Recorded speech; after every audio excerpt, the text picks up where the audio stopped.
Hello, I'm Brandon Martini, a commercial pilot and flight instructor. And I'm Carson Vasquez. I'm a private pilot. And you're listening to the Aviation Mentors podcast, sponsored by Stratus Financial. So buckle up, because the Aviation Mentors are taking off.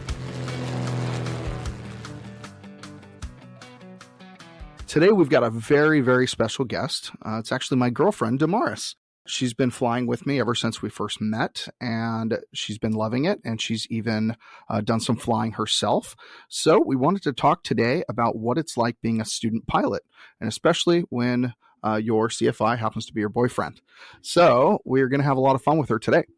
Thank you so much for being on with us today, Damaris. You know, a lot of our listeners are student pilots, and the two of us are no longer student pilots, so we really want to get a perspective from someone that currently is a student. So, as usual, for all of our guests, how do you get started with flying? Hey guys, first off, thanks for having me. I'm so honored to be a guest today. Well, once Mr. Martini over here and I started dating, airplane dates became a thing, and the more times I went up in the air, the more I started to think, I sure should know in the event if something happens to Brandon, and I should know how to land the plane. So I started talking to him about it, and he recommended I take that safety course. What's it called? That was the pinch hitter course. That one. Pinch hitter course, just to learn the basics. And then the more I thought about it, I'm like, well, go big or go home, right? Might as well just do the whole thing. And I decided to start my flight training. And that's how it all started for me. What have been some of your favorite parts about flying? I know that when we first went on our first flight together and did one of those airplane dates, we had a lot of fun. But what kind of makes you tick when it comes to flying? What's your favorite stuff to do? My favorite part of flying, other than getting to my destination quicker, are when I get to take off and land, because when I'm on that glide slope just perfectly and I know I'm getting it and it's better than it was the lesson before.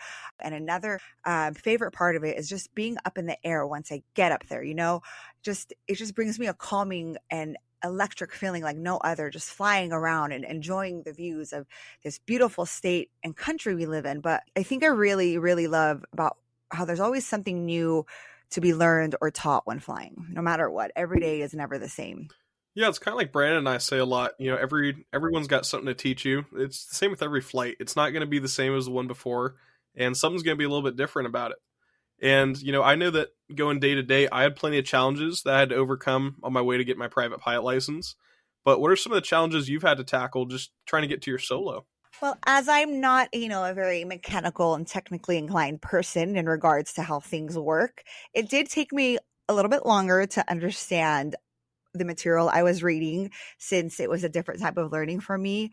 And so for my solo, that was a struggle, because, if you're not understanding anything, then you can't even get close to soloing. But once I was able to learn and understand it in a way that made sense to me, the second biggest challenge to me was nailing my landing. So I think that's probably why landings are one of my favorites, is because it was so hard for me to conquer.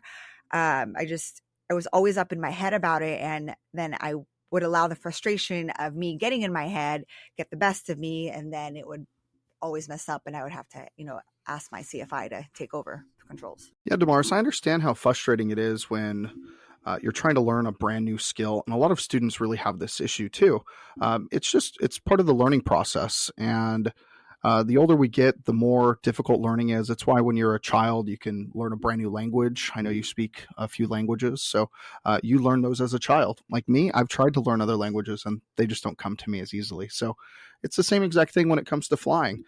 It takes a little bit more time, especially when you're not used to this type of stuff. I know you come from a nursing background, and bet you if you try to teach me nursing, it would be very difficult for me, just like flying was for you. But now you've kind of gotten through some of those hurdles, and your landings are pretty good now. So I'm pretty excited about them.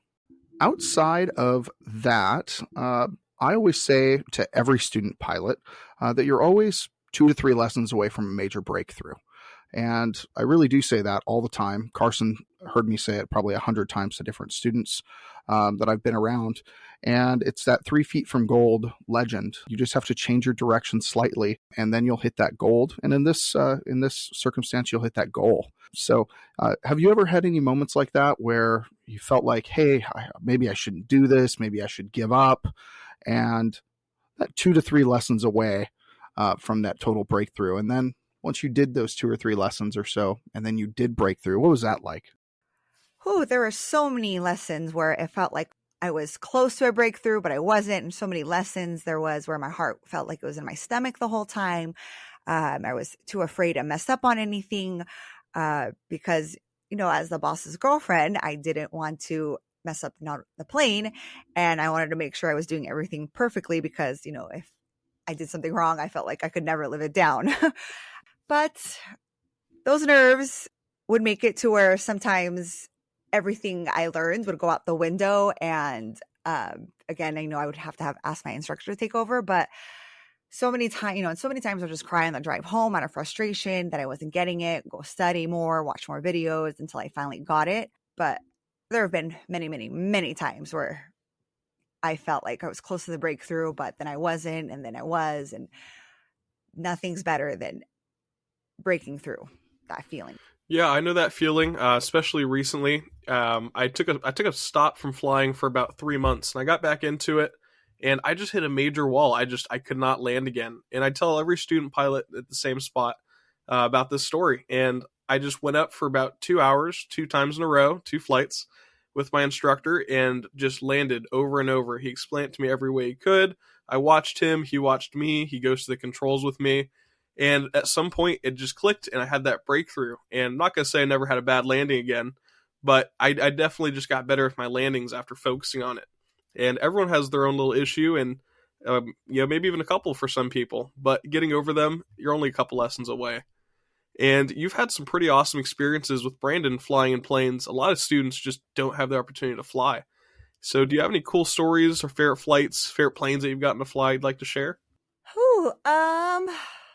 Oh yeah, I'm so grateful first off to have had the flying experiences I had with Brandon, being able to see and fly in some of the planes that I never would have been able to.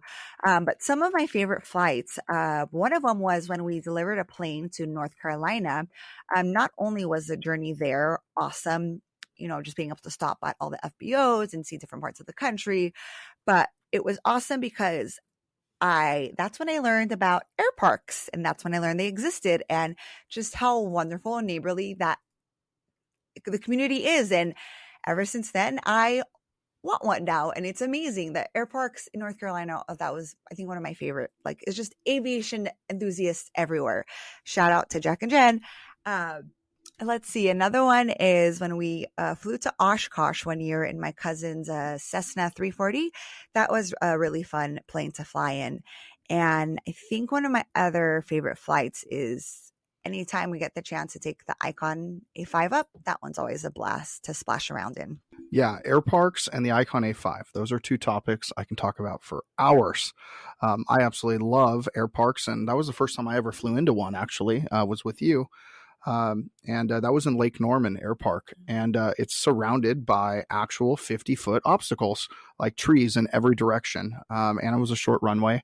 It was a really challenging air park to fly into for the first time, and I learned a lot on that flight. And just like Damaris said, the shout out to Jack. He was the owner of that airplane, and his wife Jen. They're fantastic people. They invite us into their home. They showed us all their plans for trips and things like that. It was really, really cool. And then, of course, flying the A5 and splashing around. We all know how much I love doing that. Yeah, you guys are lucky you have some pretty cool planes that you've gotten to fly, and I can't wait to fly a lot of them for myself. By the way, just flying that airplane to Lake Norman, where we dropped it off, I had the best autopilot ever, and her name was Damaris. I had her autopiloting through storms, not big storms, just a little rain, and she was my IFR autopilot. It was fantastic. So if you ever have a student pilot and you want a nice autopilot, that's definitely the right one to have. Yeah, Matt used me as an autopilot plenty of times before we started going for my license, and it's a lot of fun being the autopilot as a student pilot because every time you're behind the controls, you're just excited for that chance. And thank you so much, everyone, for listening today. We hope that you understand your challenges you face as a student pilot are ones that you can overcome. And being a student pilot, you're brand new to aviation. It's something you're really always going to be. You're always learning. And once you have that private pilot license, that's your license to learn. Absolutely, 100% it is. So keep on working towards that private pilot. And if you'd like to reach out to either one of us, you can reach us on Twitter or Instagram. For me, it's at Mr. Martini Guy. For Carson, it's at Carson_AV17. And as a wrap up for the day, remember, we're here to guide you in your aviation journey. So fly safe and enjoy the ride. Thanks, guys.